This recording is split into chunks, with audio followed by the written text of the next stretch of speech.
மாவட்ட நூலக அலுவலர் அவர்களை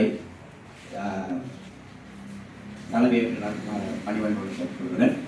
இந்த நிகழ்வுக்கு முதலாவதாக தமிழ் தாய் வாழ்த்து. அனைவரும் எனக்கு தமிழ் தாய் இங்கே பார்க்கிறேன். 3ஆம் நிலை நூலக மாவட்ட மைய நூலகம்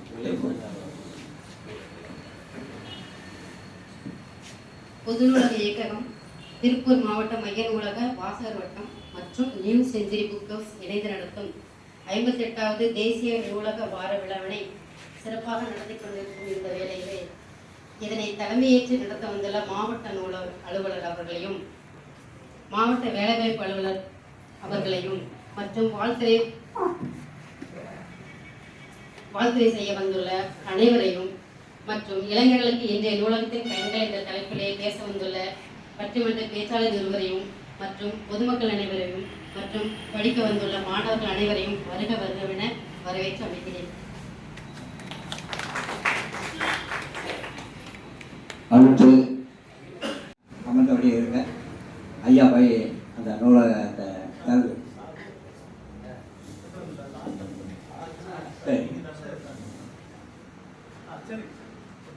அவர்கள் திறந்து வைத்த உடனே நம்ம விழா நடைபெறும்.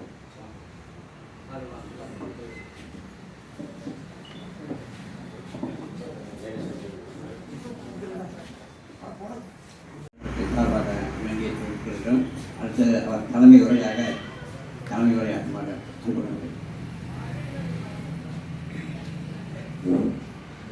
இந்த இந்திய விழாவில் இந்த காலை நேரத்தில் கூடிய சிறப்பு செய்திருக்கின்ற அனைவருக்கும் எனது விரிவான காலை வணக்கத்தை தெரிவித்துக் கொள்கிறேன். ஒவ்வொரு ஆண்டும் நவம்பர் 14 20 முடிய அந்த ஒரு வார காலம் நூலகத்துறை சார்பாக தேசிய நூலக வார விழா அந்த கொண்டாடப்படுது.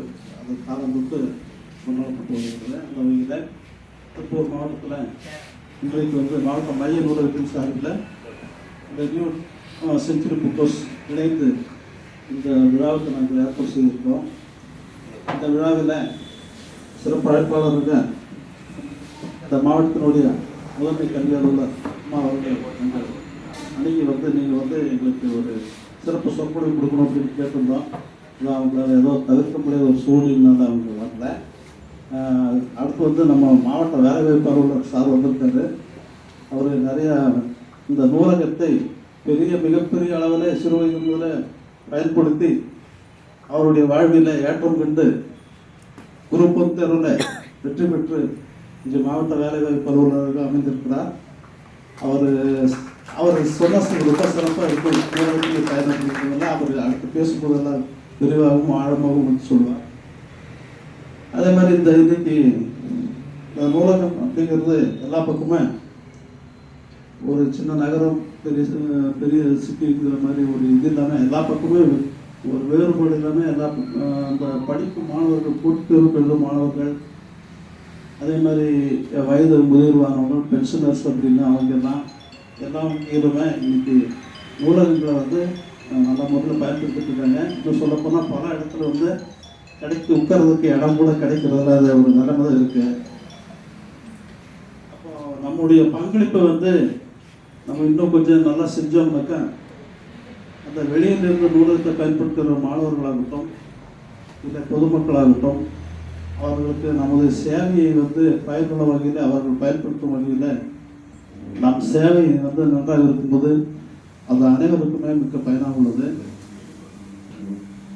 இதெல்லாம் கருத்தில் கொண்டு தான் நம்ம ஆட்சியாளர்கள் எல்லா மாவட்டத்திலையுமே இருக்கிற நூலகங்களையும் எல்லாமே இப்போது சென்னையில் அண்ணா நூலகம், அண்ணா நூற்றாண்டு நூலகம், திருச்சியில் சிறப்பு நூலகம், இப்போ கோயம்புத்தூரில் 350 கோடியில் சிறப்பு நூலகம், இந்த மாதிரி எல்லா இடத்துலையுமே நூலகத்தினுடைய தேவையை பொதுமக்களுக்கு கடைசியாக ஒரு சிறப்பான அவங்களுடைய ஓய்வு நேரத்தை பயன்படுத்தக்கூடிய வகையில் பெரிய நகரங்கள் ஆகட்டும், அதே மாதிரி நகராட்சிகள் அமைந்துள்ள பகுதிகளில் எல்லா இடத்துலையுமே அந்த நாலேஜ் சென்டர் அப்படின்னு சொல்லிட்டு எல்லா நகராட்சியிலுமே பார்த்தீங்கன்னாக்கா 2 இடத்துல வந்து பெரிய அளவில் இந்த கட்டடத்தோட அனைத்து வகையான போட்டித் தேர்வுகளுக்கான நூல்கள் இது எல்லாத்தையுமே அரசாங்கம் செய்து கொடுத்திருக்கிறது. அதை இன்றைய இளைய சமுதாயத்தினர் படிக்கும் மாணவர்கள் நல்ல முறையில் பயன்படுத்தி கொண்டு அவர்களது வாழ்க்கையில் வெற்றி பெற வேண்டும். அவர்கள் வெற்றி பெறுவதற்கு அதான் நம்மளான ஒரு சிறு உதவியாக நம்முடைய பணியாளர்கள், நம்முடைய நூலகர்கள் அவரவர் பகுதியில் அவர்கள் சிறப்பான ஒரு பொறுப்பு செய்ய வேண்டும். அதை வந்து ஒரு சேவையாக கருதி பணி செஞ்சோம் ஊதியம் வந்து அந்த மாதிரி இல்லாமல் ஒரு சிறப்பான ஒரு சேவையாக கருதி நீங்கள் எல்லாமே செய்யுங்க. நமக்கு ஒரு நல்ல பேராக இருக்கும். பயன்படுத்துவவர்களுக்கு ஒரு வாழ்க்கையில் ஒரு பெரிய ஒரு வெற்றி கிடைக்கட்டும் என்று கேட்டுக்கொண்டு வாய்ப்பை தலைவருக்கும் நன்றி தெரிவிக்கிறேன். சென்னை போன்ற இடங்களுக்கு டூர் ஒரு வருஷம் போகிறோம். இந்த வருஷமும் அதையே 2020 ஜனவரி பொங்கலுக்கு பின்னால் அதையே ஏற்பாடு செய்திருக்கோம். அதற்கு நீங்கள் உங்கள் காலத்தில் அனுமதி தர வேண்டும். 3வதாக அதாவது இந்த மாவட்டத்தை சொல்ல விட இந்த மாநிலத்திலேயே அதாவது நூலகத்தந்தை ரங்கநாதனுடைய சிலையை இந்த நிறுவனத்துக்கு இந்த அலுவலகத்துக்கு உண்டான அமைப்பது அது வாக்கப்பட்டவருமே அதுக்கு உண்டான செலவில் நாங்கள் ஏற்றுக்கிறோம். அதுக்கு அரசு நீங்கள் அனுமதி வேண்டாம். சிலை அமைப்பதற்கு அரசிடம் தான் அனுமதி வேணும். அதுக்கு நீங்கள் தான் உங்களிடம் தான் நான் வேண்டுகிறோம். அதுக்கு உண்டான ப்ராப்பராக நாங்கள் அப்ளிகேஷன்லாம் கொடுக்குறோம். அதை நீங்கள் ஏற்பாடு செஞ்சீங்கன்னா செலவுகள்லாம் நாங்கள் ஏற்படுத்துகிறோம். அதை அனுமதியுமா அரசிடம் வந்து வாங்கிப்பாங்க. அதுதான் எங்களுடைய கோரிக்கை. இது நிச்சயமாக ராஜன் அவர்கள் என்று நம்புகிறேன். அடுத்ததாக சிறப்பு விருந்தினராக வந்துள்ள டிஸ்ட்ரிக்ட் எம்ப்ளாய்மெண்ட் ஆஃபீஸர் திரு சுரேஷ் அவர்களை நூலக தேசிய நூலக வார விழாவின் சிறப்பாக ஒரு வார்த்தைகளை கூறி அவர்களுடைய வாழ்த்து கூறுமாறு அன்புடன் அவர்களுக்கு நம்ம இந்த மைய நூலகத்தின் சார்பாகவும் பொது நூலகத்தின் சார்பாகவும் ஒரு சிறப்பு பரிசு.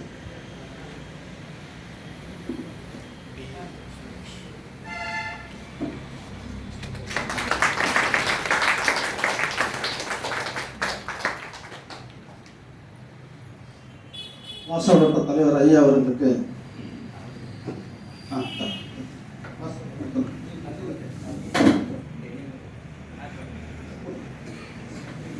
வாசகவட்டத்தின் சார்பாக இந்த திருப்பூர் மண்ணின் மைந்தறிவர் முத்தமிழ் சங்கத்தினுடைய செயலாளராக எங்கள் அண்ணார் வந்து முத்தமிழ் சங்கத்தினுடைய தலைவராக இருக்கார். ஒரு ரோட்டரி சங்கத்தினுடைய பாஸ்ட் பிரசிடென்ட் அவர். வருங்காலத்தில் ரோட்டரி கவர்னராக ஏற்பாடு. இவர் வந்து நம்ம லைப்ரரிக்கு ரொம்ப ஹெல்ப்ஃபுல் பண்ணியிருக்காரு. இவருக்கு ஒரு சின்ன வேண்டுகோள் தான் பண்ணோம். என்ன வேண்டுகோள்னா இங்கே ஒரு பீரோ வேணும், ஃபைலெல்லாம் வைத்தாங்க. இந்த ரோட்டரி ஸ்மார்ட் சிட்டி ரோட்டரி சார்பாக அது இந்த பீரோ வந்து அப்புறம் அடிக்கடி பீரோ இருந்தாலும் ஒரு சொல்லியிருக்கு.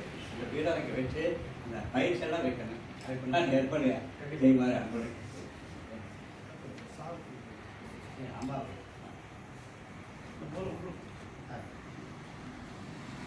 நம்முடைய மைய நூலகத்தின் சார்பாகவும் பொது நூலகத்துறை சார்பாகவும் ஆசிரியர் தலைவர் ஐயா அவர்களுக்கு இந்த சிறப்பு நூலை வந்து சிறப்பு.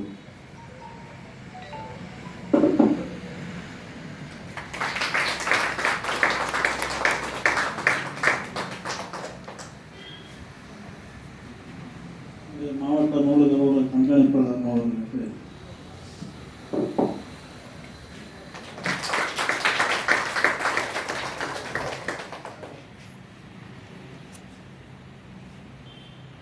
ஐயா வந்து ஒரு கோரிக்கை சொன்னார். இந்த இடம் பத்தலை, அதே மாதிரி குடோன் மாதிரி வச்சுருக்காங்க அப்படின்னு சொல்லிட்டு மைய நூலகம் அப்படின்னு வந்தாலே ஐயா வந்து என்னன்னு கேட்டிங்கனாக்கா அந்த மாவட்டத்துக்கு வந்து ஒட்டுமொத்தமாக ஒதுக்கீடு செய்யப்பட்ட நூல்கள் எல்லாம் வந்து சேர்ந்த இடம் மைய நூலகம் தான்.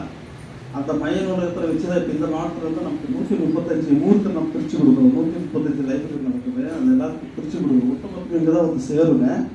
இங்கேருந்து தான் நாங்கள் வந்து ஒவ்வொரு ஊருக்கு வந்து அதை பிரித்து அவங்களுக்கு நம்ம கொடுக்குறதுனால தான் பெரிய கட்டடம் இருந்துச்சுனாக்கா ஒரு ஒரு ஒரு பெரிய ஒரு அரைக்குள்ளார் வந்து இந்த ப்ராசஸ் பண்ணலாம். இது வந்து சின்ன இடங்கிறதுனால வேற எங்களுக்கு இடம் இல்லாததுனால இந்த மாதிரி பண்ணிட்டு இருக்கோம். ரெண்டாவது வந்து இப்போ அந்த கோர்ட்டுக்கு ஆப்போசிட் வந்துங்க அந்த கலெக்டருடைய கேம்பஸ் ஹவுஸ் அதுக்கு முன்னாடி பக்கத்தில் வந்துங்க இப்போ நமக்கு வந்து ஐயா ஒரு எங்களுக்காக சொல்கிறேன், ஒரு 75 சென்ட் இடம் வந்து நமக்கு மைய நூலகம் கட்டுறதுக்காக இடம் கொடுத்துட்டாங்க. அந்த இடம் கொடுத்து அது எல்லாத்தையுமே additional chief secretary land records அவருக்கு சென்னைக்கு எல்லாம் போயிடுச்சுங்க, ஃபார்வர்ட் பண்ணி எல்லாம் போயிடுச்சு. அதன் அடிப்படையில் வந்து நிதி ஒதுக்கீடு சொல்லி நிதித்துறைக்கு வந்து எல்லாமே போயிருக்கு. இப்போ மிக குறுகிய காலகட்டத்தில் வந்து அதற்கான ஒரு பூமி பூஜை போட உள்ளனர் என்பதை உங்களுக்கு சொல்கிறேன். அடுத்த வருடம் வந்து இது ஒரு வார விழாவுக்குள்ளார நமக்கு வாய்ப்பு இருந்தால் புதிய கட்டடம் கிரவுண்ட் ஃப்ளோர் +3 அப்படின்னு G+3 அப்படின்னு ஒரு 4 அடுத்துல வந்து பிரம்மாண்டமாக 9 கோடி செலவு வந்து கட்டப்பட இருக்கிறது. அனைத்து பணிகளும் முடிந்திருக்கிறது. பூமி பூஜை மிக குறுகிய காலகட்டத்தில் போட உள்ளனர். அதனால் அடுத்த வர நமக்கு இந்த மாதிரி ஒரு குடோன்காரி ஒரு பிரச்சனைலாம் இருக்காது. அது வந்து தனி ஒரு ஃப்ளோரில் வச்சிடலாம். அதே மாதிரி இத்தனை ஒரு சின்ன இடத்துலையே நடத்த வேண்டாம். நம்ம ஒரு நல்ல விசாலமான ஒரு அறையில் வந்து அடுத்தடுத்த ஆண்டுகளில் அடுத்தடுத்த காலகட்டங்களில் நம்ம எடுத்துகிட்டு போகலாம்.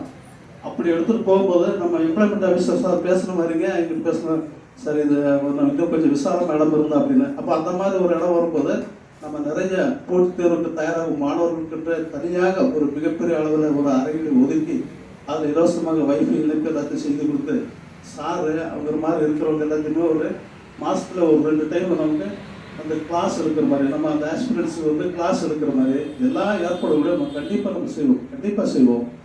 நமக்கு வேணுங்கிறது இப்போதைக்கு ஒரு பெரிய கட்டடம் மட்டும் நமக்கு ஆக வேண்டியது இருக்கு. அத்தனை பணிகளும் அதாவது ப்ராசஸ் பண்ணி எல்லாம் முடிஞ்சதுனால இது கட்டணத்துக்கு எந்த தடையும் இல்லை.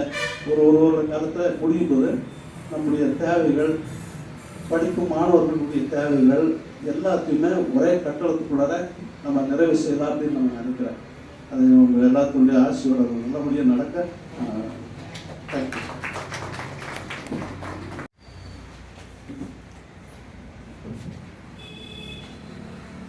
இந்த 58வது தேசிய நூலக வார விழாவிற்கு என்னை சிறப்புரை ஆற்ற அழைத்து இந்த நிகழ்ச்சியை தலைமையேற்று நடத்தி கொண்டிருக்கும் மதிப்பிற்கும் மரியாதைக்கும் உரிய மாவட்ட நூலக அலுவலர் ஐயா அவர்களுக்கும், வரவேற்புரை நிகழ்த்திய மாவட்ட மைய நூலகத்தின் 3ஆம் நிலை நூலகர் அவர்களுக்கும், வாழ்த்துரை வழங்க உள்ள சான்றோர்களுக்கும், பட்டிமன்ற பேச்சாளர்களுக்கும், நியூ செஞ்சுரி புக் ஹவுஸில் இருந்து வந்திருக்கும் பிரமுகர்களுக்கும் எனது பணிவான வணக்கத்தினை தெரிவித்து என்னுடைய உரையை நான் தொடங்குகிறேன். சார் பேசும்போது நிறைய விஷயங்களை வந்து அடிக்கோடிட்டு காட்டினாரு. அடுத்து என்னென்ன பண்ண போறோம் அப்படின்ற விஷயங்கள் எல்லாம் சொன்னாரு. நான் பேசுறதுக்கு முன்னாடி ஒரு சின்ன இன்ட்ரோ மட்டும் என்னை பத்தி நான் சொல்லிக்கிறேன். என்னோட சொந்த மாவட்டம் வந்து ராணிப்பேட்டை மாவட்டத்தில் அரக்கோணம் வட்டத்தில் இருக்கிற ஆட்டுப்பாக்கன்ற ஒரு சின்ன கிராமம் தான். அப்பா வந்து விவசாய கூலி தொழிலாளி, அம்மா வந்து ஹவுஸ் ஒய்ஃப். 100 நாள் வேலைக்கு மட்டும் போவாங்க, மற்றபடி எங்கேயும் பெருசாக வேலைக்கெல்லாம் போக மாட்டாங்க. நான் சின்ன வயசுல தான் கிராமத்தில் இருக்கிற அரசு பள்ளியில் தான் +2 வரைக்கும் படித்தேன். அரசு கல்லூரியில் தான் படித்தேன். படித்து முடிச்சதுக்கப்புறம் இந்த மாதிரி போட்டித் தேர்வுகளுக்கு படிக்கணும் அப்படின்னும் போது என்னுடைய கிராமத்திலிருந்து படிக்கிற வசதிகள் பெருசாக இல்லை. ஆனால் படிக்கணும், எக்ஸாம் எழுதி ஒரு நல்ல நிலைமைக்கு வரணும் அப்படின்ற உந்துதல் வந்து எனக்கு இருந்துச்சு. அப்போ என்னோட கிராம பகுதியில் நான் நியூஸ் பேப்பர் வாங்கணும்னா ஒரு 6 கிலோமீட்டர் போகணும். என் கிராமத்துலேருந்து வெளியே வந்து 6 கிலோமீட்டர் போகணும். டெய்லி சைக்கிளில் வந்து 6 கிலோமீட்டர், நான் சொல்கிறது ஒரு 10 இயர்ஸ் ஆகிருக்கும், ஒரு 9 இயர்ஸ் ஆகிருக்கும், 9 இயர்ஸ் வேறு. ஒரு 6 கிலோமீட்டர் போய் தான் நான் போய் நியூஸ் பேப்பரே வாங்கணும். டெய்லி காலையில் இருந்து என்னோட முதல் வேலையை 6 கிலோமீட்டர் சைக்கிளில் போய் அந்த நியூஸ் பேப்பர் வாங்கிட்டு வர்றது தான். அதிலிருந்து தான் என்னோட படிப்பு வந்து ஸ்டார்ட் ஆகும். அப்படி நான் வந்து ஒரு ஆண்டு காலம் படித்து குரூப் 4 சர்வீஸில் முதல்ல வந்தேன். குரூப் 4 சர்வீஸில் ஸ்கூல் எஜுகேஷன் டிபார்ட்மெண்ட்டில் வந்து ஜூனியர் அசிஸ்டண்ட்டாக ஜாயின் பண்ணேன். அதிலிருந்து அங்கேருந்து படித்து மறுபடியும் குரூப் 2 கிளியர் பண்ணி லேபர் டிபார்ட்மெண்ட்டில் ஜாயின் பண்ணேன். அகைன் 2020ஆம் ஆண்டு குரூப் 1 எக்ஸாமும் நான் கிளியர் பண்ணி நம்ம திருப்பூர் மாவட்டத்தில் வந்து மாவட்ட வேலைவாய்ப்பு அலுவலராக வந்து பணியில்.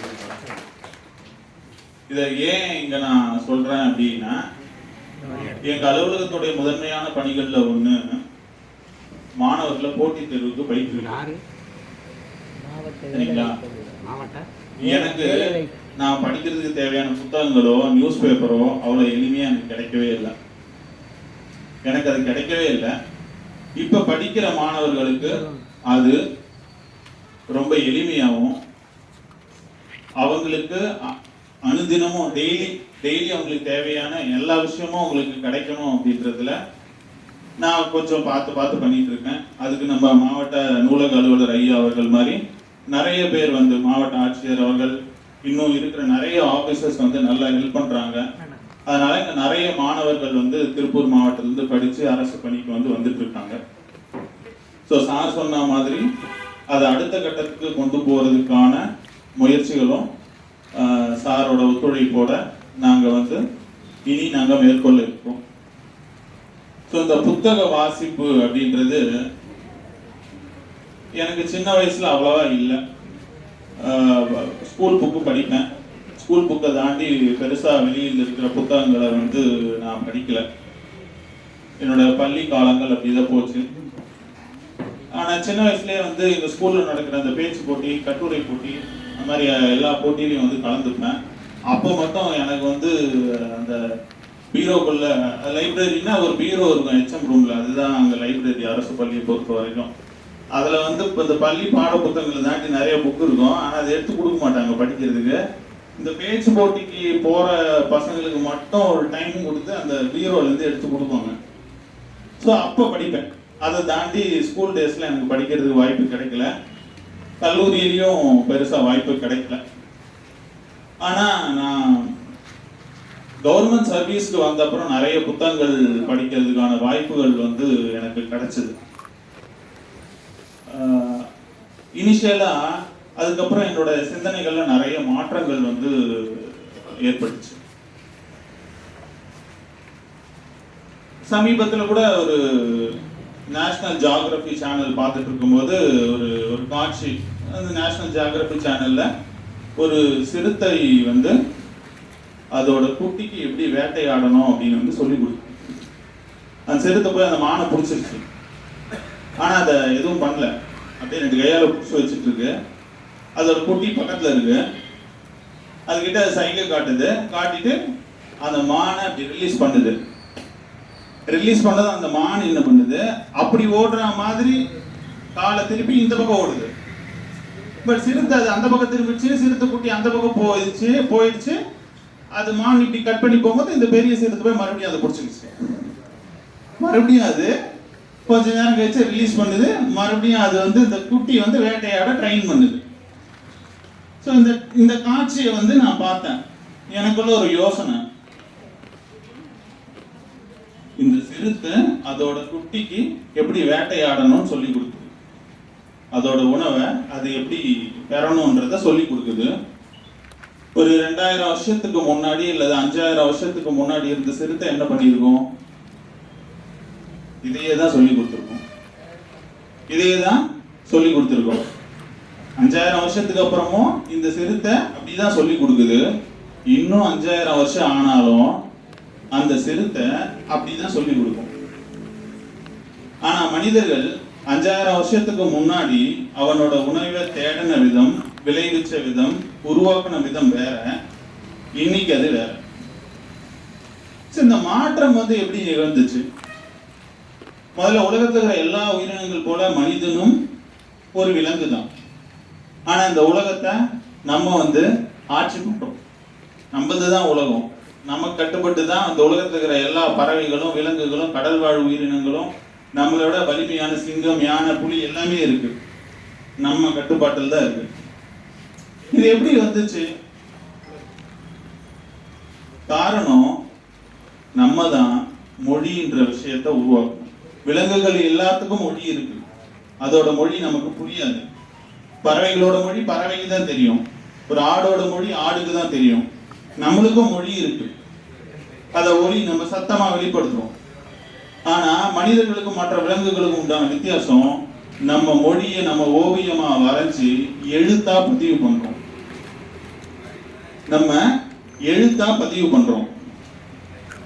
5000 வருஷத்துக்கு முன்னாடி எப்படி விளைவிச்சாங்கன்றத ஒருத்தன் எழுத்தா பதிவு பண்ணா, அதை வந்து அடுத்தடுத்த தலைமுறை அவன் வாழ்நாள் முழுக்க தெரிஞ்சுக்க வேண்டிய அறிவை ரொம்ப குறைந்த காலத்துல தெரிஞ்சுக்கிட்டாங்க. ஸோ பரிணாம வளர்ச்சியில நம்ம வளர்ந்துக்கிட்டே போறோம். என் வாழ்நாள் முழுக்க நான் கத்துக்கிற அறிவை நான் ஒரு 4-5 புத்தகமா சேர்த்து வைக்கிறேன்னு வச்சுக்கோங்களேன், அது அதிகபட்சம் 15 நாள்ல என்னோட அடுத்த தலைமுறை படிச்சிரும். அவன் இன்னும் அட்வான்ஸ் டெக்னாலஜியை உருவாக்குவான். ஸோ பரிணாம வளர்ச்சியில நம்ம மற்ற உயிரினங்களை காட்டிலும் படுவேகமா நம்ம வளர்ந்து வர்றதுக்கு காரணம் நம்ம மொழியை வந்து எழுத்தா பதிவு பண்ணதுதான் அப்படின்னு எனக்கு ஒரு சிந்தனை வந்து வந்தது. சரி, இந்த மொழியை எழுத்தா பதிவு பண்றோம். இந்த புத்தகங்கள் வந்து நம்ம அறிவு சுரங்கமா நம்ம சேர்த்து வைக்கிறோம். இந்த புத்தகங்களால இந்த மாற்றங்கள்லாம் எப்படி நடந்துச்சு அப்படின்னு யோசிக்கும் போது, நான் வந்து ஒரு வரலாறு படிச்ச மாணவன். வரலாற்று ரீதியா பார்க்கும்போது கிரேக்கத்துல கிமு 6ஆம் நூற்றாண்டுல இலியட், ஹோமர் வந்து இலியட் என்ற நாவல் வந்து எழுதி வச்சிருப்பாரு. கிரேக்கத்தோட ஸ்பார்டானியஸ்க்கும் அங்க பாரிஸ் என்ற அந்த டிராய் மன்னருக்கும் நடந்த அந்த போரை பத்தின ஒரு காவியம் அது. ஸோ அந்த காவியத்துல போருடைய கோர முகம், அதனால ஏற்பட்ட இழப்புகள், அதை பத்தி ரொம்ப அழுத்தமா வந்து பதிவு பண்ணி வச்சிருப்பாரு. நமக்கு கிடைச்ச பழமையான நூல்னா அந்த கிரேக்கத்துல இருக்கிற அந்த இலியட் அப்படின்ற நூல் தான். ஸோ அதுக்கப்புறம் அதே கிரேக்கத்துல கிமு 4ஆம் நூற்றாண்டுல சாக்ரட்டிஸ் வராரு. அவர் நிறைய தத்துவங்களை வந்து சொல்றாரு. சாக்ரட்டிஸோட மாணவர் பிளாட்டோ வராரு. அவர் ரிப்பப்ளிக் அப்படின்ற ஒரு நூலை வந்து எழுதுறாரு. பிளாட்டோவோட மாணவர் அரிஸ்டாட்டில் வராரு. அவர் பாலிடிக்ஸ் என்ற நூலை வந்து எழுதுறாரு. ஸோ தொடர்ந்து கொஞ்சம் கொஞ்சமா அதனுடைய தாக்கங்கள் வந்து இந்த மன்னராட்சின்றது ஒழிஞ்சு மக்கள் ஆட்சிக்கு வந்துடுச்சு. ஸோ ஐரோப்பால ஸ்டார்ட் ஆச்சு, அப்படியே உலகம் முழுக்க கிட்டத்தட்ட எல்லாமே இப்போ வந்து மக்கள் ஆட்சிக்கு வந்தாச்சு. இந்த பரிணாம வளர்ச்சியில இந்த புத்தகங்கள் வந்து எந்த அளவுக்கு பங்கு வகிச்சிருக்கு அப்படின்றத நம்ம யோசிச்சு பார்த்தா தெரியும். சரி, அரசியல்ல மட்டும்தான் வந்து புத்தகங்கள் வந்து பங்கு வகிச்சிருக்கா அப்படின்னா அரசியல் மட்டும் இல்லை. நம்ம பொருளாதாரத்தை எடுத்துப்போமே. ஆரம்ப காலத்துல எல்லாரும் வேலை செஞ்சாங்க, உழைச்சாங்க. அவங்கவங்க சின்ன சின்ன குடிலா குழுமங்களா வாழ்ந்தாங்க. இந்த நாடுகள் எல்லாம் உருவானதுக்கு அப்புறம் 1776ல ஆடம் ஸ்மித் வந்து வெல்த் ஆஃப் நேஷன் அப்படின்ற புத்தகத்தை வந்து எழுதினாரு. ஸோ அந்த வெல்த் ஆஃப் நேஷன் அடிப்படையா வச்சு முதலாளித்துவம் சார்ந்த ஒரு தொழில் புரட்சி ஐரோப்பால உருவாச்சு. ஐரோப்பால உருவாக்கி ஐரோப்பா படுவேகமா வளர்ச்சி அடைய ஆரம்பிச்சது. வளர்ச்சி அடைந்த நிறைய காலனி நாடுகள் வந்து உருவாச்சு. அது வரலாறு எல்லாமே உங்க எல்லாருக்குமே தெரியும். ஸோ முதலாளித்துவம் இப்படி வளர்ந்தப்ப தொழிலாளர்கள் வந்து தாங்கள் வந்து சுரண்டப்படுறதா அவங்க வந்து உணர்ந்தாங்க. ஸோ அதுக்கு எதிரான கருத்தாக்கம் காரல் மார்க்ஸ், ஏங்கல் அவர்களால த கம்யூனிஸ்ட் மேனிஃபெஸ்டோன்னு சொல்லிட்டு 1848ல வந்து அதுக்கு எதிரான பொது உடைமை சித்தாந்த கருத்தாக்கங்கள் வைக்கப்பட்டது. ஸோ இன்னைக்கு வரையும் பொருளாதாரம்ன்றது இந்த முதலாளித்துவத்தையும் இந்த பொது உடைமையையும் அடிப்படையா வச்சுதான் நம்ம பொருளாதாரம் வந்து இருக்கு. எல்லா நாட்டோட பொருளாதாரமும் இந்த கருத்தாக்கங்களை சார்ந்துதான் வந்து இருக்கு. ஸோ பொருளாதாரத்திலையும் இந்த புத்தகங்கள் வந்து நமக்கு பெரும் பங்கு வந்து வகிச்சிருக்கு. அரசியல் பொருளாதாரம் மட்டும் இல்ல, அறிவியல்லையும் சார்லஸ் டார்வின் எழுதிய அந்த பரிணாமவியல் கோட்பாடு தான் அறிவியல் பார்வையை முதல்ல வந்து உருவாக்குச்சு.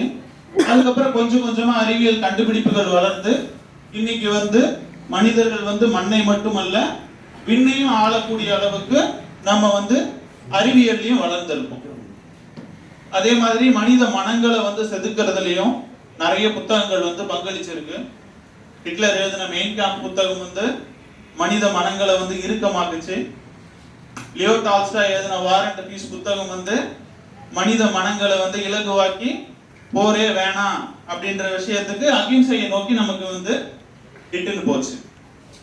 ஸோ நமக்கு வந்து இங்க வக்கீல் தொழில் செய்யறதுக்கு தென்னாப்பிரிக்கா போன கரம்சந்த் காந்தி வந்து மகாத்மா காந்தியை திரும்பி வர்றதுக்கு காரணம் லியோ டால்ஸ்டாய் எழுதின வார் அண்ட் பீஸ் புத்தகம் தான். அதை வந்து நம்ம மகாத்மா காந்தி அவர்களே வந்து பதிவு பண்ணியிருக்காங்க.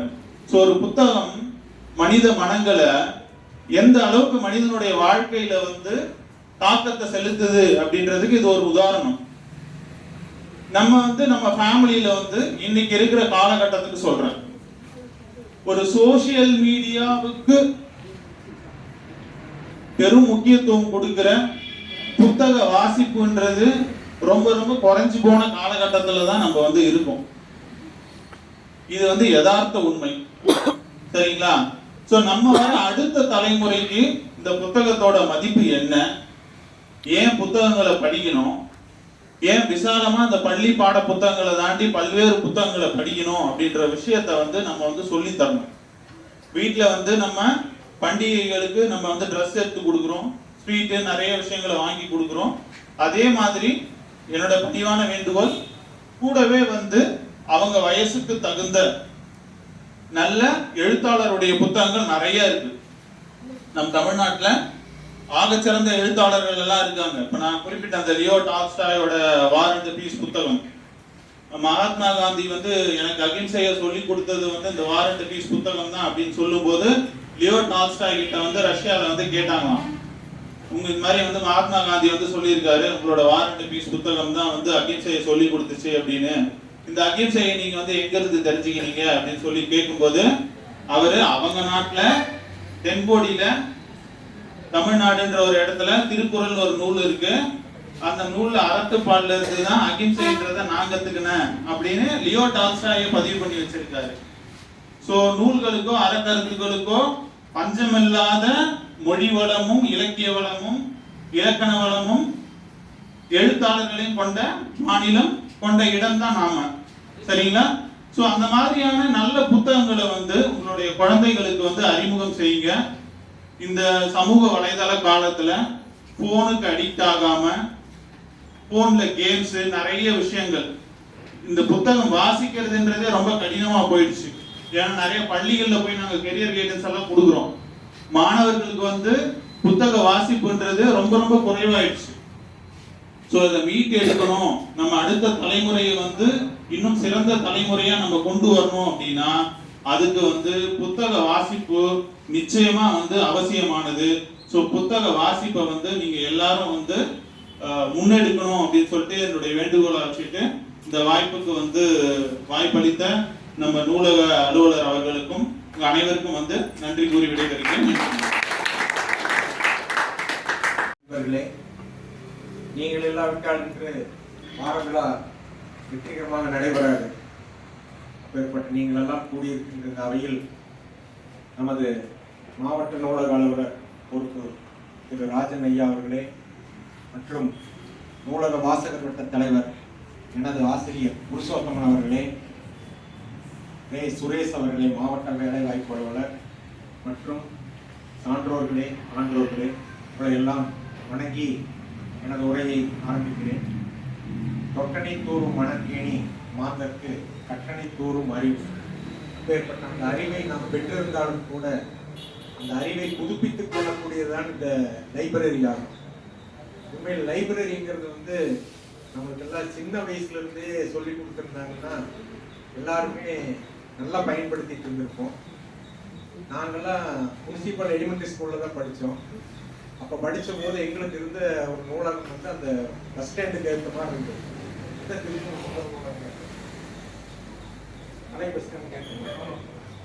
காமராஜ் அவர்களால் திறந்து வைக்கப்பட்டது. நாங்கள்லாம் மாணவர்கள் போனால் நீங்கள் உள்ளே வராதீங்க அப்படிம்பாங்க. அப்புறம் கேசி ஸ்கூலில் படித்த போதும் உள்ளே போனால் வராதீங்கம்பாங்க. ஏன் வராதிங்கன்னா வந்தால் சத்தம் போடுவாங்கன்ட்டு. இல்லைங்க சார், நாங்களும் புஸ்தகம் பார்க்க படிக்கிறதுக்கு வந்துருக்குறோம் அப்படின்னா, சரிப்பா சவுண்ட் இல்லாமல் படிப்போம்.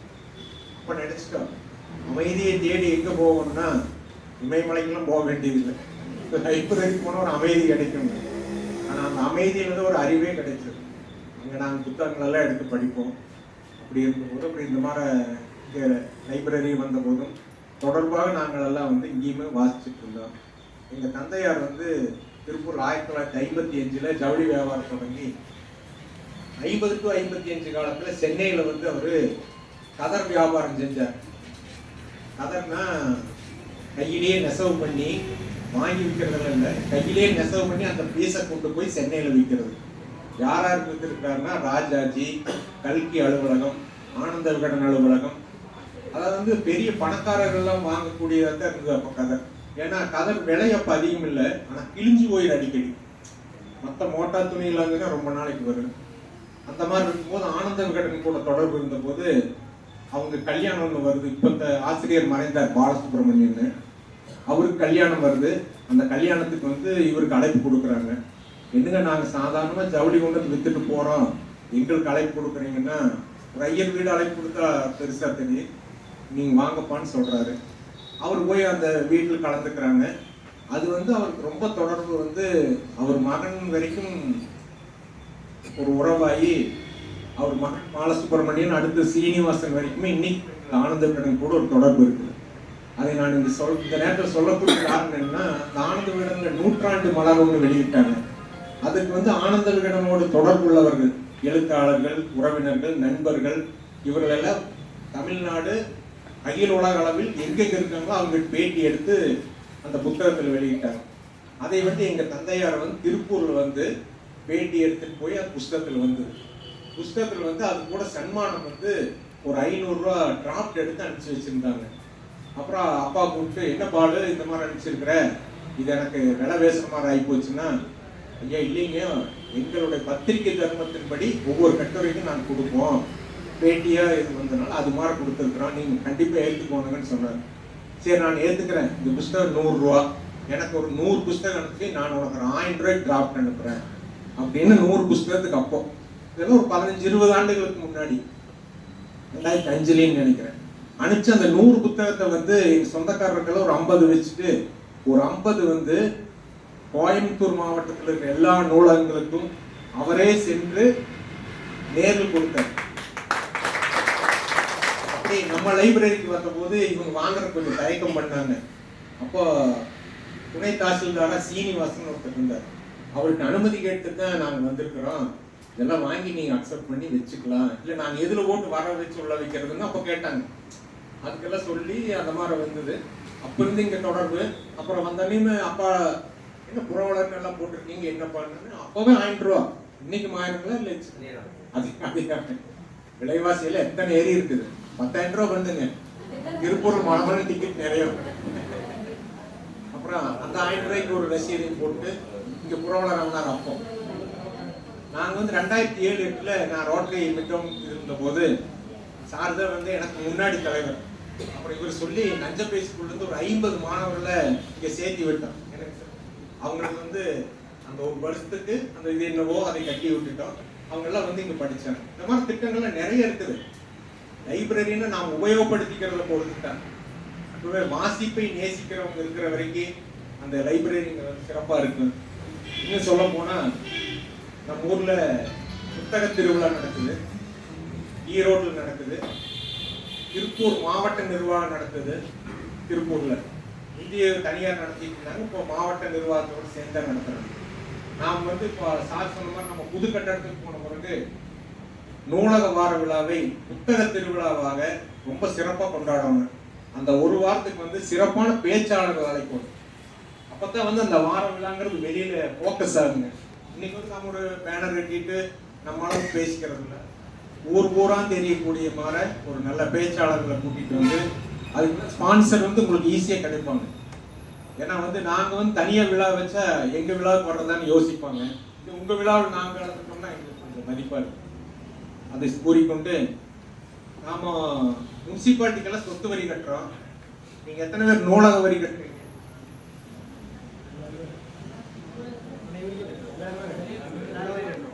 எல்லாருமே அது நூலக வரின்னு ஒன்று மிந்தி எல்லாம் அதில் இன்க்ளூட் பண்ணுவாங்க. இது இப்போ வந்து அது நூலக வரின்னு அதில் போடுறது இல்லையோ இல்லையா, அதுக்கு நூலக வரின்னு ஒன்று வாங்குறாங்க. மிந்தி எஜுகேஷன் செஸ்ன்னு ஒன்று இருந்தது, அது மாதிரி நூலக வரின்னு வசூல் பண்ணுறாங்க. ஆனால் அந்த நூலக வரி வசூல் பண்ணி நூலக வளர்ச்சிக்கு அதை உபயோகப்படுத்துறாங்களான்னா நம்மளுக்கு தெரியாது.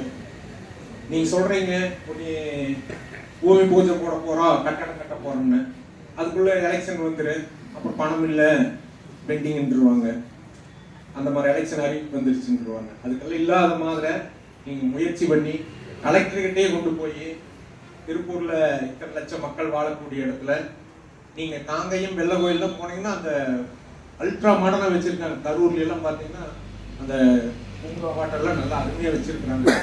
திருப்பூர் மாவட்டத்துக்கு இந்த மாதிரி தேவைங்கள்னு நீங்கள் எடுத்து சொல்லுங்கள். நான்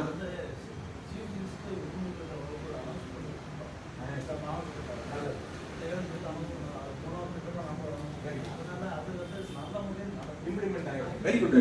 அப்ப சரி நடக்கட்டுங்க, நாங்களும் அதுக்கு ஒத்துழைக்கிறோம். நீங்க வாசகர் வட்டத்தை எங்களை இணைச்சுக்குங்க. அதுல நாம ஒரு 10 பேர் கூட வர்றோம். ஏன்னா நீங்க தனியா போய் சொன்னா ஏதோ உங்க நல்லதுக்குன்னு அவங்க நினைச்சுக்குவாங்க. பொதுமக்களாகி நம்ம நல்லதுக்குன்னு நாங்களும் சொல்றது கூட வரோம். சப்போர்ட்டுக்காக வேற ஒன்றும் இல்லைங்க. மேலும் இது சார் சொன்னாரு நூலக தந்தையினுடைய சிலையை திறப்பு அதை புது கட்டடத்துல வச்சுக்கலாம். ஏன்னா அப்ப நாளைக்கு குடோனாகி போயிடும். அப்புறம் நம்மகிட்ட வந்து ஒரு பீரோ கேட்டாரு. ஸ்மார்ட் சிட்டி சார்பம் இல்லாம எங்க சார்பாக நான் பீரோ கொடுக்கறதுக்கு ஒரு ஏற்பாடு செய்யறோம்.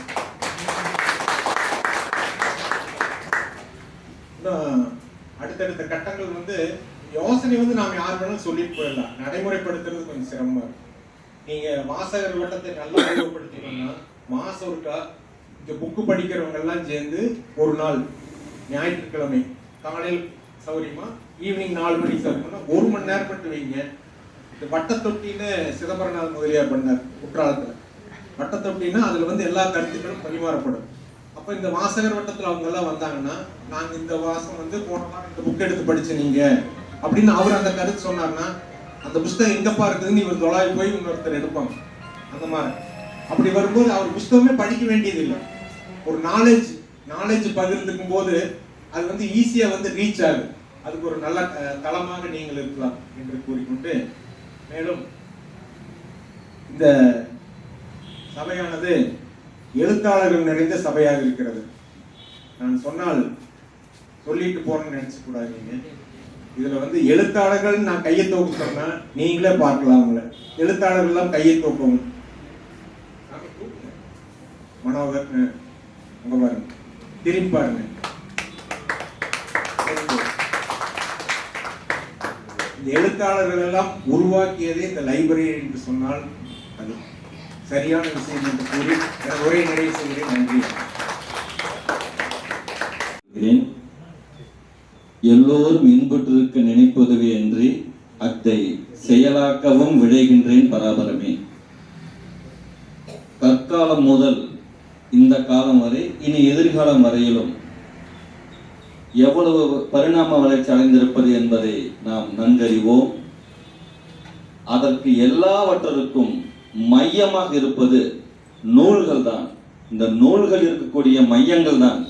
ஐயா சொன்னது போல ஒரு நூலை படித்து படித்து ஒரு நல்ல நூல் நமக்குள்ளே நுழைந்தால் கற்க கசடர கற்பவை கற்றபின், கற்பவை கற்றபின் நல்ல நூல்களை நாம் கற்கும் போது அந்த நூல்கள் நமது மனதினுள்ளே சென்று ஒரு விதையாக விழும். அந்த விதை மீண்டும் வளர்ந்து 100 நூல்களை எழுதும் அளவிற்கு நம்மை ஒரு ஆசானாகும். ஆக கற்பவை கற்க வேண்டும். நம்முடைய அப்படி நாம் கற்கும் போது நாம் சில முடிவுகள் எடுப்போம்.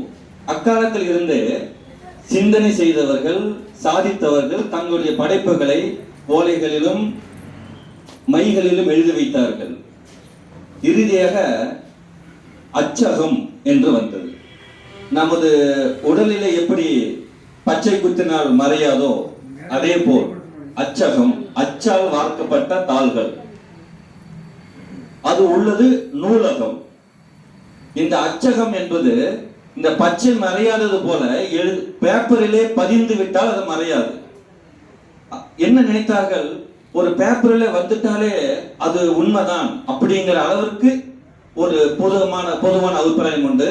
அதை சிறப்பிக்கும் வகையில ஒரு பாடல் உண்டு. உலகம் இதிலே அடங்குது, உண்மையும் பொய்யும் விளங்குது, கலகம் வருது தீருது, அச்சு கலையால் நிலைமை மாறுது. உலகம் இதிலே சொன்னாலும் மெய் சொன்னாலும் வாயால் சொல்லி பலனில்லை. அதை மையில நினைச்சி பேப்பரில் அடிச்சா மறுத்து பேசாலில்லை. ஒரு செய்தியை பேப்பரில் வந்துவிட்டால் அது உண்மை என்கின்ற அளவிற்கு நாம் எல்லாம் நம்புகின்றோம். அந்த உண்மையில் கற்பவை கற்றவை அந்த மாதிரி கற்றுக்கொண்டு நாம் ஒவ்வொரு முடிவாக எடுக்கும் போது தெளிவான சிந்தனையுடன் ஐயா கூறியது போல கட்டணை தூரும் மணற்கேணி தொட்டனை தூரும் மணற்கேணி மாந்தர்தம் கட்டணை தூரும் அறிவு. படிக்க படிக்க நமக்குள் சிந்தனை ஊறிக்கொண்டே இருக்கும். அதிலே நாம் ஒரு தெளிவான முடிவெடுக்க வேண்டும். எண்ணி துணிக கருமம் துணிந்த பின் எண்ணுவோம் என்பது இழுக்கு. நீங்கள் துணிந்து விட்டால் உடனே அதை செயல்படுத்த வேண்டும். செயல்படுத்தும் இடத்தில் போய் நீங்கள் சிந்தித்துக் கொண்டிருக்கக்கூடாது. நம்ம நிலாவில நீல் ஆம்ஸ்ட்ராங் கால் வைத்தது கூட சொல்வார்கள், சற்று தாமதமாக போனதுனால எட்வின் முதல்ல வைக்கவில்லை, நீல் ஆம்ஸ்ட்ராங் முதலில் கால் வைத்தார் என்று. ஆக மனிதன் சிந்திக்க சிந்திக்க புதுமையாக தோன்றிக் கொண்டே இருக்கும். பறவையை கண்டான் விமானம் படைத்தான். ஒரு செய்தியை பார்க்கிறான். இந்த நூல்கள் அவனுக்குள் உண்டான மாற்றம், அந்த பரிணாம வளர்ச்சி. பறவையை கண்டான் விமானம் படைத்தான், பாயும் மீன்களில் படகினை கண்டான், எதிரொலி கேட்டான் வானொலி படைத்தான், எதையும் கண்டான் சரித்திரம் படைத்தான், எதையும் கண்டான் சரித்திரம் படைத்தான், மனிதன் மாறிவிட்டான் உலகை மாற்றிவிட்டான். இப்படியாக நம்முடைய வாழ்க்கையிலே நாம் படிக்கக்கூடிய நூல்களை வைத்து மீண்டும் அடுத்தது அடுத்தது அடுத்தது என்று நாம் வளர்ந்து நாம் வாழும் மண்ணிலே நம்முடைய அடையாளத்தை பதித்து விட்டு நாம் மறைய வேண்டும். பிறந்தோம் வளர்ந்தோம் என்று இல்லாமல் இந்த நூலகங்களை, இதில் உள்ள நூல்களை நாம் முறையாக கற்பவை நல்ல நூல்களாக கற்று நாம் அதன் மூலமாக நம்ம பெற்ற அன்னைக்கும் நம்ம இந்த மண்ணுக்கும் நாம் பெருமை சேர்க்க வேண்டும் என்று கேட்டுக்கொண்டு நல்வாய்ப்பு நன்றி விரும்புகிறேன். நன்றி. திருக்குறள் வணக்கம். அன்னைக்கும் நாம் இந்த மண்ணுக்கும் நாம் பெருமை சேர்க்க வேண்டும் என்று கேட்டுக்கொண்டு நல்வாய்ப்பு நன்றி விரும்புகிறேன். நன்றி. திருக்குறள் வணக்கம். நம்மை இசையால் மயங்கி வைத்த மாயாவி மனோகர் அவர்களுக்கு நூலக அலுவலர் அவர்கள். தெங்களோடு பிறந்தவளே, தென்முதலை இணைந்தவளே, காலமெனும் காற்றாற்றில் கரையேறி வந்தவளே, உயிரெழுத்தில் மாலையிட்டு மெய்யெழுத்தில் புகுந்தவளே, வழியிடத்தில் உரமேற்றி வாழ் கொடுத்த தன்மகளே, இணையமாய் நிற்கின்ற பல பேரை கடையினமாய் மாற்றி என் போன்றோரை பேசவும் வைத்த பைந்தமிழே, உன்னை முதலில் வணங்குகின்றேன். அன்னை தமிழுக்கு முதல் வணக்கம், அன்பு சான்றோர்களுக்கு அடுத்த வணக்கம். வணக்கம் சொன்னா கை தட்டுங்க. இந்த வணக்கமாவது சொல்லுங்க. ரொம்ப சந்தோஷமா இருக்குதுங்க சார். உண்மையாலுமே ஒரு நூலக விழாவிற்கு எழுத்தாளர்களையும் அதனை சார்ந்த வாசகர்களையும் அலுவலர்களையும் கூப்பிட்டு நிகழ்ச்சி நடத்துவது அப்படிங்கிறது ஒரு பெரிய விஷயம். உண்மையாலுமே சார் உங்களை நான் வாழ்நாள் மறைக்கவே மாட்டேன் சார். ஏன் தெரியுங்களா? உண்மையாலுமே பேச்சாளர் கூப்பிட்டு ஸ்பான்சர் வாங்கி கொடுங்கன்னு சொன்ன முதல் தெய்வமே நீங்க தான். எந்த கோயிலுக்கும் முதல் அர்ச்சனை உங்களுக்கு தான். ஏன்னா பொதுவாகவே எழுத்தாளர்களுக்கு நாங்க பெருசா வெகுமதி எதிர்பார்க்கறது இல்லை. ஆனா இருந்தாலும் கொடுத்தா இன்னும் கொஞ்சம் எங்களுக்கு கூடுதலா சந்தோஷமா இருக்கும். வீட்டுல அனுப்ப மாட்டாங்க சார். உண்மையா இப்ப பெண்ணா இருந்தங்காட்டி நான் விடுவாங்க. இதை எங்க வீட்டுக்கார போயிட்டு நான் ஒத்துக்க மாட்டேன். இயற்கையா உண்மையா இயல்பால நம்ம ஒத்துக்கணும் இல்லைங்களா? கேட்க வேண்டிய இடத்துல கேட்கணும். அது வருதோ இல்லையோ, தட்டுகள் திறக்கப்படும், கேளுங்கள் கொடுக்கப்படும் மாதிரி. உண்மையா இல்லைங்களா? உண்மையாலுமே இன்னைக்கு இந்த நூலகத்தால பயனடைந்தவர்கள் எத்தனையோ கோடி பேர்ல நானும் வருது. என்னோட நேட்டிவ் பார்த்தீங்கன்னா பொள்ளாச்சி. நான் திருப்பூருக்கு திருமணமாகி வந்த பிறகு 12 வருடம் ஆயிடுச்சு. உண்மையாலுமே எங்கள் அம்மா வீட்டுக்கு வரும்போது உண்மையாலுமே நானும் அழுதுட்டு கண்ணீர் விட்டா வந்தேன். இப்போ எங்கள் அம்மா வீட்டுக்கு எப்படி இருக்க போகிறோம்? நான்லாம் ஒரு கிராமம், திருப்பூர் சிட்டின்னு சொன்னாங்க, பயமாக இருக்குன்னு நினச்சேன். உண்மையாலுமே இந்த ஊருக்கு வந்த பிறகு இங்கே எனக்கு ஒரு அம்மா வீடு இருக்கிறது அப்படின்னு சொன்னோம்னா அது எனக்கு குமார் நகர் லைப்ரரி மட்டும்தான். எனக்கு எல்லா சந்தோஷத்தையும் என்னோட எல்லா துக்கத்தையும் இந்த லைப்ரரியில் பார்க்கலாம். உண்மையாலுமே நேரம் காலமே இருக்காது. நைட்டு 7 மணிக்கு கூட வருவேன். சித்ரா கேட்பாங்க, என்னம்மா இன்னத்துக்கு வந்திருக்க? படிக்கணுக்காக தான் வந்தேன் அப்படின்னு சொல்லுவாங்க. உண்மையாலுமே மனிதர்களோட பேசுவதற்கு இந்த புத்தகம் நம்மளுக்கு யாருமே தயவு செய்து இனிமேல் புத்தகத்தை உயிரற்ற பொருள் என்று சொல்ல வேண்டாம். யாருமே சொல்லாதீங்க. ஏன்னா ஒரு காலத்துல காளை மாட்டை கூட ரேஷன் கார்டில் பெயர் சேர்த்த தமிழ் பண்பாடு நம்மளுடைய இனம் நம்மளுடைய இனம். இனிமேல் ஆதார் கார்டுலையும் கூட ஆதாரமா நான் படிச்ச புத்தகத்தை சேர்க்கலாம் அப்படிங்கிற ஒரு தைரியத்தை நம்ம சொல்லலாம். இந்த புத்தகம் என்பது தொட்டு தொட்டு பார்த்தால் வெறும் காகிதம், தொடர்ந்து படித்தால் அதுவே ஆயுதம். நீ இன்று குடித்து படித்தால் நாளை நிமிர்ந்து நடக்கலாம். உண்மையாலுமே சொல்றேங்க, இந்நாளைக்கு நான் அமரும் நாட்காலியை முடிவு செய்வது நான் இன்றைக்கு படிக்கும் புத்தகம் புத்தகம் புத்தகம் மட்டுமே. இல்லைங்களா? உண்மைதானே? உண்மையாலுமே அதான் சொல்றேன். உண்மையாலுமே சார், நிஜமாவே சொல்றேன். நானும் சிவில் சர்வீஸ் அட்டெண்ட் பண்ண ஒரு மாணவி தான், இன்னைக்கும் மாணவி தான். உண்மையா ஒத்துக்கணும், நம்ம மாணவி தான். படிக்கிறவங்க எல்லாருமே, இங்க இருக்கிறவங்க எல்லாருமே ஏன் நான் நினைப்பேன், வயதானவர்களும் கூட ஏன் ஒரு புத்தகத்தை எடுத்து படிக்கிறாங்க? வீட்டுல தூங்கலாம், வாக்கிங் போகலாம் அப்படின்னா உண்மையாலுமே அவங்களுடைய வயசை குறைச்சிக்கிட்டே வருது ஒரே ஒரு கருவி இந்த புத்தகம் மட்டும்தான். இந்த நல்லா பாருங்களேன், நல்லா புக்ஸ் படிக்கிறவங்களுக்கு பிபி சுகர்னு ஆஸ்பத்திரிக்கு அதிகமாக போகவே மாட்டாங்க. புத்தகம் மட்டும்தான் அவங்களுக்கு.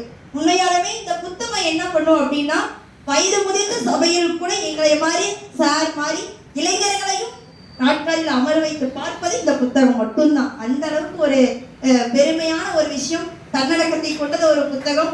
அழகா திருக்குறள் பத்தி அருள்மதி கவிஞர் ஒரு சொல்லுவார், நான் உரை ஊற்றி ஊற்றி பார்த்தும் ஒரு புளிக்காத ஒரு பால், அது என் தந்தை தந்த தாய்ப்பால், அதுதான் முப்பால் அப்படின்னா திருக்குறள் புத்தகம் பத்தி அழகா ஒரு வார்த்தையை சொல்லியிருப்பாரு.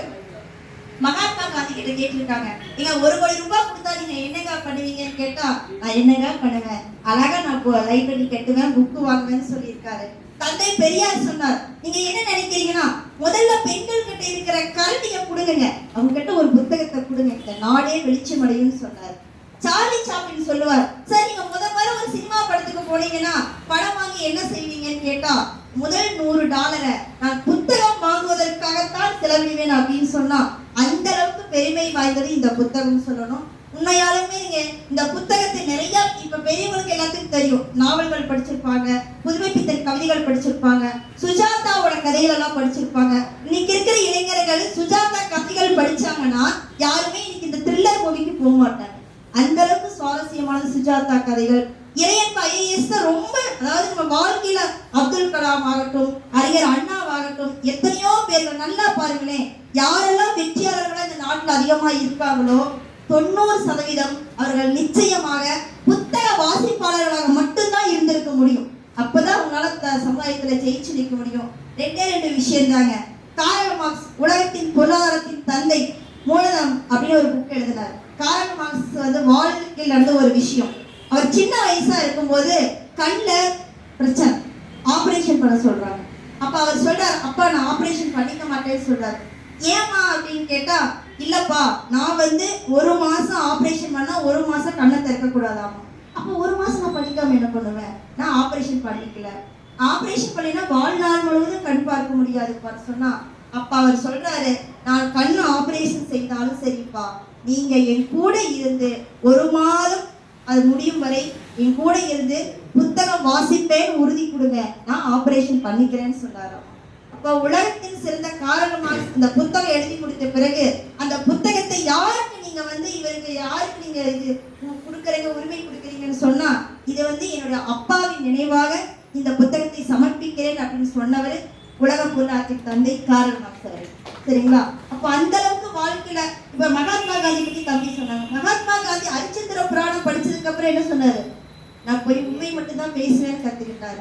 மகாத்மா காந்தி அழகாக சொன்னார், நான் மீண்டும் ஒரு முறை அடுத்த பிறவியில் நான் தமிழ்நாட்டில் பிறக்க வேண்டும். ஏன் கேட்டோம்னா, திருக்குறள் புத்தகத்தை தமிழனால் மட்டுமே உள்வாங்கி கொண்டு படிக்க முடியும், தமிழ் மொழி அறிந்தவனால் மட்டுமே அதை உள்வாங்கி கொண்டு படிக்க முடியும்னு சொன்னா, அந்த அளவுக்கு பெருமை வாய்ந்தது திருக்குறள் புத்தகம். இப்ப எண்ணற்ற புத்தகம் இருக்குன்னு சொல்லணும். ஒரே ஒரு கதை தாங்க. நம்ம வாழ்க்கையில எவ்வளவு பிரச்சனை வந்தாலும் சரி, நம்ம சொல்லுவாங்க, நீங்க கடவுள் சத்தியமா சொல்ற, கடவுள் நேரில் வர மாட்டாங்க. ஆனா யாரோ ஒருவர் மூலம், அது புத்தகமா இருக்கலாம், ஒரு வாட்ஸ்அப் எடுத்து பார்க்கலாம், ஒரு SMS இருக்கலாம், இல்ல ஏதோ ஒரு விஷயங்கள் நம்ம ரோட்ல போவோம், ஒரு நோட்டீஸ் போர்ட்ல பார்க்கலாம், எத்தனையோ விஷயங்கள் இருக்கு. ஆனா உண்மையாலுமே ஒரு அழகான ஒரே ஒரு சின்ன கதை. ஒரு துறவி ஒரு பக்கம் சொற்பொழிவு பேசிட்டு இருக்காரு. அப்ப அந்த வீதியில் நடந்து போற ஒரு விளையாட்டு பையன், ஒரு திருடனே வச்சுக்கீங்களேன், ஒரு கல்லு தூக்கி போடுறாரு. அந்த பையன் எல்லாரும் கூப்பிட்டு வராங்க, இவரை முதல்ல அடிச்சு வரட்டுங்க, எவ்வளவு பெரிய ஆளு நீங்க, உங்களை எல்லாம் நாங்க எவ்வளவு பெரிய கூட்டிட்டு உட்கார வச்சிருக்கோம், நீங்க பேசும்போது கல்லு தூக்கி போடாமே சொல்லும் போது, அப்ப அவர் அந்த பையனை கூப்பிட்டு அழகா ஒரு மாம்பழத்தை எடுத்து கொடுத்தாராமா. எல்லாரும் கேட்குறாங்க, ஏங்க என்னங்க நீங்க உங்க மேல கல் எடுத்து போட்டுருக்கா உங்க மரியாதை தெரியாத பையனுக்கு தூக்கி கல்லு கொடுக்குறீங்களா அப்படின்னா அழகா துறவி சொன்னார், நமக்கு தீங்கு செய்தாலும் அவருக்கு நாம் நன்மையே செய்ய வேண்டும். அவன் என்ன அடிச்சாலும் அவனுக்கு நான் பலன் தான் கொடுக்குறேன். ஏன் தெரியுமா? ஏன்னா நம்ம ஒரு மரத்துல எத்தனை கல்லை போட்டாலும் மரம் நமக்கு என்ன திருப்பி கொடுக்கிறது? பழத்தை தான் திருப்பி கொடுக்குது, கல்லை திருப்பி கொடுக்கறது இல்லை. அப்ப இந்த இயற்கை நம்ம எவ்வளவுதான் தோன்றினாலும் இந்த இயற்கை என்ன பண்ணுது? நமக்கு அள்ளி அள்ளி வளங்களைத்தான் கொடுக்கிறது. இப்போ நம்ம ஒருத்தர் நம்மளை திட்டாங்க அடிச்சுட்டாங்கன்னா நம்ம ஏன் கோபப்படணும்? உண்மையாக ஒவ்வொரு வீடும் நடக்கிற கணவர் திட்டாரு, திருப்பி நம்ம நினைக்கிறோம், அடிக்க முடியாதுக்கா, அடிக்க முடியாது. திட்டணும் நினைக்கிறோம், திட்ட முடியாது. அவங்க அதை கொடுக்குறாங்க, நம்ம ஏன் திருப்பி திட்டணும்? அழகா ஒரு சொல்லுவாங்க, யாருமே ஒருத்தர் சொன்ன வார்த்தையை நம்ம காதுல உள்வாங்கிட்டா மட்டும், இப்ப நான் பேசுறேன் அதை நீங்க உள்வாங்கினா உள்ளுக்குள்ள போகும். 12:30 வீட்டுக்கு போகணும், குழந்தை சாப்பிட்டுதான், இதை நினைச்சிட்டு இருந்தீங்கன்னா நான் என்ன சொல்ல என்ன அது உங்களுக்கு காதுல எடுபடாது. அப்ப எந்த ஒரு விஷயத்தையும் நம்ம உள்வாங்கிட்டா மட்டும்தான் அது நமக்கு எடுபடும். இப்ப மாமியார் திட்டுறாங்க, மேனேஜர் திட்டுறாரு, ஆசிரியர் திட்டுறாங்க, யார் திட்டினாலும் அவர்களுக்கு அறிவில திட்டுறாங்க, நமக்கு அறிவு இருக்குது, நம்ம ஒதுங்கி போவோம், அவ்வளவுதான். நல்லா பாருங்களேன், நீங்க எந்த ஒரு சபையிலும் புத்தகம் படிப்பவர்கள் தனித்துவம் வாய்ந்தவர்களாக மட்டுமே நிற்பாங்க. நீங்க ஈஸியா கண்டுபிடிச்சிடலாம். அதுக்கு பேர் புத்தகக்குழுன்னு பேர் வச்சுட்டா கூட பரவாயில்ல. அவர் சொன்ன மாதிரி படிச்சவர்கள் எல்லாம் கரெக்ட் ஆகிறாரா அப்படின்னா உண்மையாலுமே இந்த நூலகம் மட்டும்தான். நூலகத்துக்கு இன்னைக்கு எவ்வளவு நிறைய டெவலப்மெண்ட்ஸ் நல்லா இல்லைங்களா? முன்னே சொல்றேங்க, லைப்ரரியில வந்தா படிக்கலாம், நம்ம ஆத்திர வசதி யூஸ் பண்ணிக்கலாம், மதியான நேரம் சாப்பிடலாம், தூங்கலாம். ஒன்னே ஒரு வசதி மட்டும் சார், இந்த காம்பவுண்டுக்குள்ள சின்ன கேடிங் மட்டும் வச்சு கொடுத்தீங்கன்னா பசங்க வீட்டுக்கே போக மாட்டாங்க. சத்தியமா இங்கே 2 நேரம் உட்காந்து படிச்சு நைட்டு தூங்கி எழுந்திரிச்சு காலேஜ் குடிச்சு அழகா படிச்சுக்குவாங்க. கண்டிப்பா வேணா படிச்சு வேலைக்கு போனதுக்கு அப்புறம் இதெல்லாம் ரூல்ஸ் கொண்டுவாங்க. நீங்களாம் படிச்சு ஒரு கவர்மெண்ட் வேலைக்கு போயிட்டீங்கன்னா நீங்க கண்டிப்பா ஏதாவது உங்களுடைய பேர் நினைவாக ஏதாவது கொடுக்கணும், அந்த ரூல்ஸ் எல்லாம் கொண்டுவாங்க. அது அவங்கவுங்க செஞ்சு யார் சார் நம்ம கேட்டாலும் இன்னைக்கு கொடுக்க மாட்டேங்கிறாங்க. உண்மையில அந்த அளவுக்கு இன்னைக்கு அரசு வந்து செஞ்சுட்டு இருக்குது. இன்னைக்கு பாத்தீங்கன்னா இன்னைக்கு பால சாகித்ய புரஸ்கார விருது விஷ்ணுபுரம் சரவணன் அவர் வாங்கியிருக்காரு. சிறந்த ஒரு குழந்தை நாவலுக்காக வாங்கியிருக்காரு. ஒற்றை சிறகு ஓவியா அப்படிங்கிற ஒரு புத்தகத்துக்காக வாங்கியிருக்காரு. அவர் யாருன்னு பாத்தீங்கன்னா ஆனந்த விடன் எழுத்தாளராக இருந்தவர், எங்களை மாதிரி பேச்சாளராக இருந்தவர். கவர்மெண்ட் இப்ப மாணவர்களுக்காக மூஞ்சல் தேன் சிட்டு அப்படின்னு நிறைய இதழ்கள் வெளியிடுறாங்க. அப்ப கனவு அப்படிங்கிற ஒரு நாளிதழ் வருது. எல்லாத்துக்கும் அவர் ஆசிரியராக இருந்து இன்னைக்கு தமிழ்நாட்டிலிருந்து போய் ஒரு விருது வாங்கியிருக்காரு. அதெல்லாம் நமக்கெல்லாம் பெருமை. ஸோ அவரை பார்த்து இன்னும் நம்மளாம் இன்னும் நிறைய எழுத்தாளராகணும், படிப்பாளியாகணும். உங்களை குழந்தைகளை எல்லாரும் என்ன சொல்றாங்கன்னா, படிப்பு ஒரு பக்கம் இருக்கட்டும், புத்தக படிப்பு ஒரு பக்கம் இருக்கட்டும், ஆனா நம்ம நம்ம உலகத்தை கற்றுக்கொள்ள நமக்கு இந்த அறிவு தேவை, அனுபவ அறிவு தேவை. உலகத்தை பற்றி தெரிந்து கொள்ள இந்த நூலக படிப்பு அவசியம். நம்ம என்னதான் இருந்தாலும் பசங்களுக்கு சார் இன்னைக்கெல்லாம் நல்லா ஒரு டீச்சர், இந்த அவ்வளோ சீக்கிரம் 2 நிமிஷம் முடிச்சிடறேன். பசங்க கிட்ட போய் பாடம் எடுத்து அவ்வளோ கஷ்டமா இருக்கு. நாளைக்கெல்லாம் பாடம் நடத்திட்டு இருக்கேன், ஒரு பையன் செல்போன் பார்த்துட்டு இருந்தான். தம்பி என்னடா தம்பி நான் கிளாஸ் எடுத்துட்டு இருக்கேன், போன் பார்த்துட்டு இருக்கேன்னு கேட்டா, டீச்சர் நீங்க நடத்துறது கரெக்டா இருக்குன்னு செக் பண்றேன் அப்படின்னு சொல்றான். அவன் அந்த அளவுக்கு அவன் அப்டேட்டா இருக்கிறான். ஒரு பசங்க கேட்டா இன்னைக்கு ஏதாவது தம்பி இன்னைக்கு ஒரு 10 பாட்டுல ஒரு பாட்டு சொல்லணும்னா, நீங்க குத்து பாட்டு கேளுங்க, நான் 10 பாட்டெல்லாம் சொல்ல மாட்டேன்னு தெரியுமா இருக்கா சார்? நீங்க பசங்க கிட்ட பாடம் எடுத்துறது அவ்வளோ இதா இருக்குது சார். இன்னைக்கு பசங்க கேட்கறாங்க, எப்படிதான் நீங்களா 4G 5G எல்லாம் எப்படி அந்த காலத்துல வாழ்ந்தீங்கன்னு கேட்கறாங்க. ஒரே ஒரு வார்த்தை தான், எங்களுக்கு 2 G தான் இருந்துச்சு, ஒன்று மாதாஜி ஒன்று பிதாஜி. ஓகே ஒரு அணை விட்டாங்கன்னா எல்லா நெட்வொர்க்கும் ஆட்டோமேட்டிக்கா ஓப்பன் ஆயிடுது. உங்களை மாதிரி எங்களுக்கு 4G 5G எல்லாம் தேவையில்லை, ஆட்டோமேட்டிக்கா புக்கு கைக்கு வந்து படிக்கிறோமா இல்லையா, படிக்கிற மாதிரி நடிக்கிறது நம்மளாம் செஞ்சோம் சார். ஆனா இன்னைக்கு இருக்கிற பசங்க இப்ப என்னன்னு கேட்கிற அளவுக்கு உங்களுக்கு எல்லாம் பாஸ் ஆகணும். ஆனா அப்படி இருக்கிற புத்தகங்களே படிக்க வச்சு லைப்ரரிக்கு பசங்களை வர வச்சு படிக்க வைக்கிறது பெரிய விஷயம். ஆனா அதை முனைப்போடு ஆர்வத்தோடு செய்து கொண்டிருக்கும் எல்லா அலுவலர்களுக்கும், எழுத்தாளர்களுக்கும், ஆண்டோர்களுக்கும், சான்றோர்களுக்கும், நல்ல வாய்ப்பை தந்த நல்லவர்களுக்கும் நன்றி கூறி விடைபெறுகிறேன். நன்றி, வணக்கம். அந்த கிளை நூலகத்தை பணியாற்றுவதில் திரு நண்பர் சுப்பிரமணியம் அவர்கள் வந்திருந்தாங்க. இவங்க 2 பேருக்கு நாங்கள் நேற்று சென்னைக்கு போயிட்டு மாநில கல்வி அமைச்சர் கையால் வாங்கினோம். அந்த விருதையும் அந்த பாராட்டையும் பார்க்கணும்.